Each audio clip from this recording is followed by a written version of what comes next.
Morning বন্ধুরা, কেমন আছো সবাই? আশা করি সবাই ভালো আছো, আমিও ভালো আছি। বাজে এখন ঘড়িতে ওই 8:40।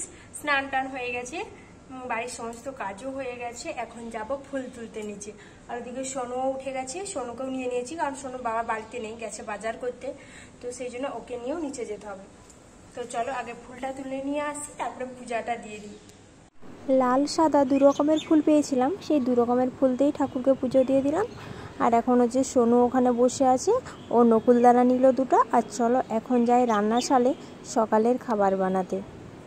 ফুল তুলতে গিয়ে না আজকে ওই কটা ছাতু পেয়েছি, আরেকটা ছিল সেটা এমনি ছেলে এই ইয়েটা ভেঙে দিয়েছে, এইটা ওই আরেকটা এই যে এটা তুলতে যে ভেঙে গেছে। তো এই কয়েকটা পেয়েছি, যে একটু ভাঙার টুকরো এখনো আছে। এই যে পুজো দিতে যাওয়ার আগে নারকেলটা বের করে রেখে দিয়ে গিয়েছিলাম, সকালে আজকে পিঠে বানাবো। আর এটা এখন বানাচ্ছি, এটা ছেলের জন্য।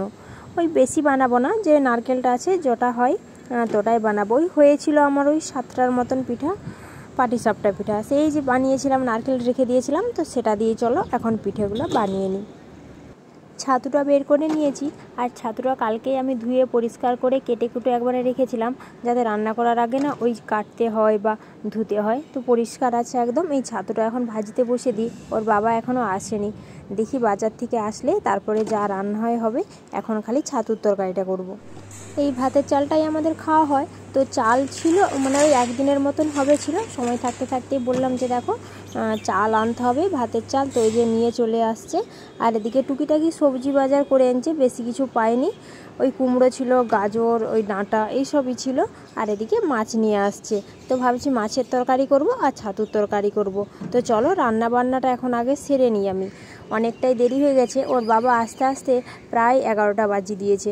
আর এদিকে এক কড়া ছাতু হয়েছিল, সেটা ভেজে দিতেই দেখো কতটুকু হয়ে গেছে। এখান থেকে ছেলেকে একটু দেবো, কারণ ভাতের সঙ্গে ওকে আর দেবো না। ওর বাবা বলে এমনি আমাদেরই হজম হতে চায় না ছাতু খেলে, আর ও তো সেখানে বাচ্চা, সেই জন্য ওকে আর দেবো না। মাছটা ধোয়া হয়ে গেছে, আজকের মতন নিয়ে বাকিটা ফ্রিজের মধ্যে রেখে দেবো। আজকে আবার দেখছি একটু মাছের তেলও নিয়ে আসছে, আর তেলটাও আজকে রান্না করব না, এটাও আজকে রেখে দেবো। মাছটার একটু ঝোল বানাবো। এদিকে আদা, রসুন, টমেটো, ডাঁটা, পেঁয়াজ সব কিছু জোগাড় করে নিয়েছি। আর এদিকে ফ্রিজে যখন মাছ রাখতে গেছি তখন দেখছি এটা সর্ষে আর পোস্ত। একদিন কি বানিয়েছিলাম একটা, ঠিক এখন মনে নেই। তো ওটা একটু রেখে দিয়েছিলাম, রয়ে গেছে। তো আবার তো মাঝখানে নিরামিষ পড়ে যাবে, এরকম মানে দুদিন, সোমবার মঙ্গলবার। সেই জন্য ভাবলাম চলো এটা আজকে বানিয়ে নিই। আর ডাঁটা দিচ্ছি মানে একটু সরষা দিলে ভালোই লাগবে খেতে। তো ওই জন্য সরষা পোস্ত দিয়ে, ডাঁটা দিয়ে, আলু দিয়ে, সব কিছু দিয়ে সবই একটু একটু দিয়ে ঝোল বানিয়ে নিয়েছিলাম। এদিকে সোনুকেও স্নান করে দিয়েছি, ওর খাবারও রেডি হয়ে গেছে এই যে। তো চলো ওকে এখন আগে খাইয়ে দিই, ওকে আর ওর বাবাকে দুজনকেই দিয়ে দেবো। তো এদিকে এই যে ভাত বেড়ে নিয়েছি, দেখতেই পাচ্ছ। আর চলো ভিডিওটাও আজকে এখানেই শেষ করছি। দেখা হচ্ছে পরের কোনো ভিডিওতে। ভিডিওটা ভালো লাগলে লাইক করো, শেয়ার করো, কমেন্ট করো, আর আমার চ্যানেলটাকে সাবস্ক্রাইব করো।